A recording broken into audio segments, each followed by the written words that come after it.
In the dark of night, long before the first light touches the horizon, a shadow moves across the sky.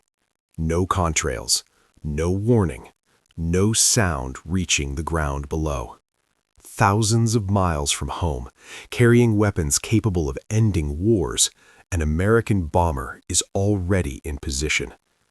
Today on Armory Unveiled, we take you inside the world of U.S. strategic bombers, the aircraft that project American power across the globe. From Cold War nuclear deterrence to modern precision warfare, from carpet bombing to stealth strikes, this is the story of the American bomber in action. Strategic bombing didn't begin with stealth or supersonic speed. It began with one simple idea: win wars by destroying the enemy's ability to fight.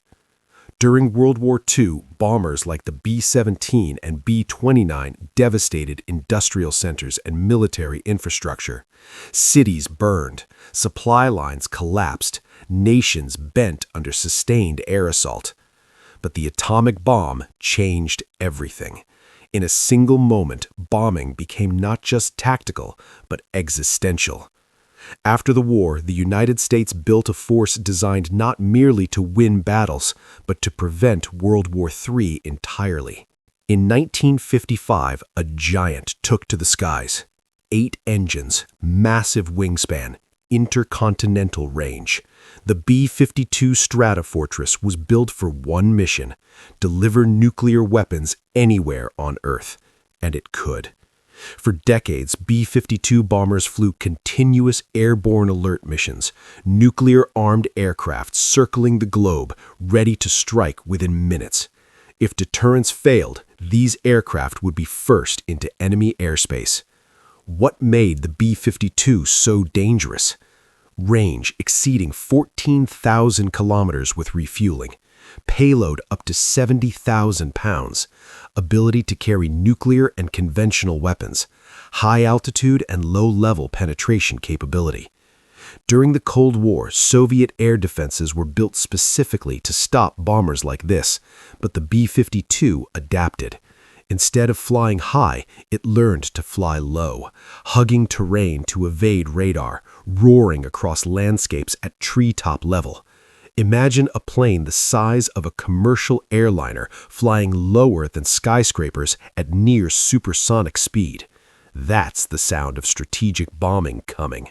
The Vietnam War marked the first time modern American bombers were used extensively in conventional warfare.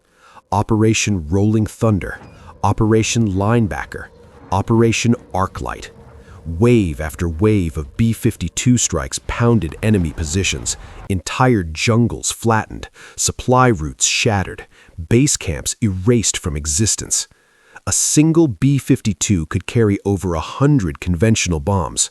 When formations of bombers attacked together, the effect was apocalyptic. Miles of explosions in seconds. Ground troops described it as the sky tearing open.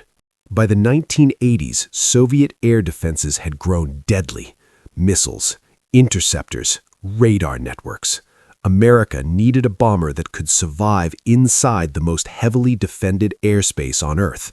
Enter the B-1B Lancer. With its variable sweep wings and afterburning engines, the B-1B could fly at supersonic speeds, penetrate at low altitude, carry enormous payloads, and deliver precision strikes. Unlike the B-52's brute force approach, the B-1B relied on speed and maneuverability. During conflicts in Iraq and Afghanistan, it became one of the most requested aircraft by ground forces. Why? Because it could loiter for hours, then unleash devastating firepower within minutes. Then came the aircraft that changed warfare forever. No vertical tail, flying wing design, radar cross-section smaller than a bird. The B-2 Spirit isn't just a bomber, it's nearly invisible. Designed during the Cold War to penetrate Soviet defenses and deliver nuclear payloads, the B-2 became the ultimate symbol of American technological dominance. How stealth works. The B-2 avoids detection through radar-absorbing materials, shaping that deflects radar waves, reduced infrared signature, and minimal electronic emissions.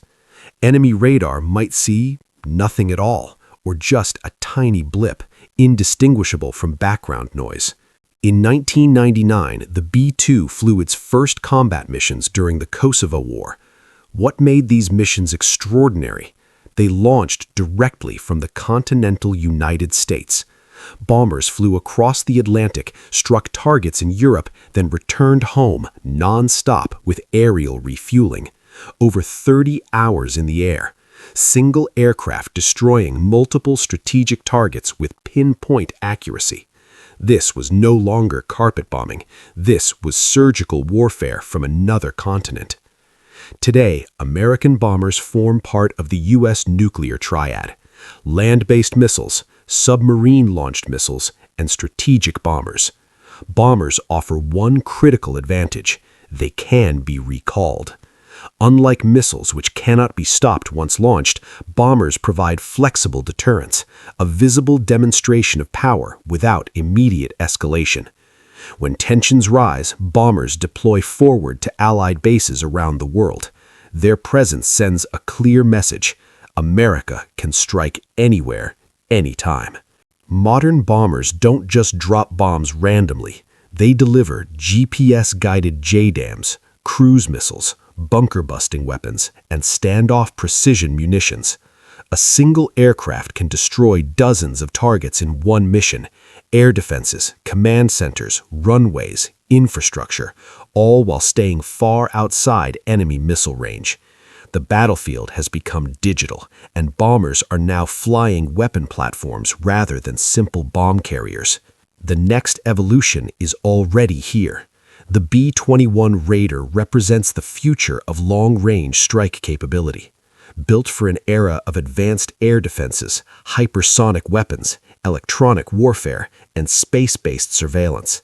The B-21 is expected to be more stealthy than the B-2, easier to maintain, capable of both nuclear and conventional missions, and designed for network-centric warfare. It will operate as part of a larger combat system: drones, satellites, cyber operations, and other aircraft, all working together. Not just a bomber, but the centerpiece of future air dominance. So what actually happens during an American bomber mission? First, the launch. Crews board hours before takeoff. Mission briefings cover routes, threats, weather, and targets. Weapons are loaded under strict security protocols. Then engines roar to life. Even stealth aircraft cannot hide the thunder of takeoff. Phase 2 is the long transit. Bombers often fly thousands of miles to reach target areas. Aerial refueling aircraft meet them mid-flight, transferring fuel through delicate maneuvers at high altitude. Without tankers, global strike would be impossible. In Phase 3, penetration, as bombers approach hostile territory, electronic warfare systems activate, radar detection is minimized, and navigation shifts to combat mode. Stealth bombers slip through defenses. Non-stealth bombers may launch standoff weapons from hundreds of kilometers away. In Phase 4, weapons release, modern targeting systems allow crews to strike multiple targets in rapid succession. Bomb bay doors open briefly, weapons deploy, then close again, minimizing radar exposure. Targets may be destroyed before defenders even realized they were attacked. Finally, Phase 5 is the return. The aircraft turns for home, often retracing routes through friendly airspace. After hours or even days in the air, crews land exhausted but mission complete. Bombers aren't just weapons, they're signals. When a B-52 flies near contested airspace, when a B-2 deploys to a forward base, when exercises simulate nuclear missions, adversaries pay attention. Strategic bombers are tools of diplomacy backed by overwhelming force. Why bombers still matter? In an age of drones, cyber warfare, and hypersonic missiles, some wonder if bombers are obsolete. The reality is the opposite. Bombers provide flexibility, massive payload capacity, global reach, visible deterrence, recall capability, and multi-mission adaptability. They can escalate or de-escalate depending on political needs. No missile system offers that level of control. From the thunder of the B-52 to the speed of the B-1B to the ghostly silence of the B-2 and the cutting-edge future of the B-21, American bombers remain one of the most powerful military tools ever created. They are not just aircraft, they are flying symbols of national power, capable of shaping conflicts without ever touching the ground. And somewhere, right now, high above the clouds, one of them might already be on patrol, waiting. If you enjoyed this deep dive into the world of strategic aviation, don't forget to like, subscribe, and join us here on Armory Unveiled for more documentaries on the world's most powerful weapons, technologies, and military forces.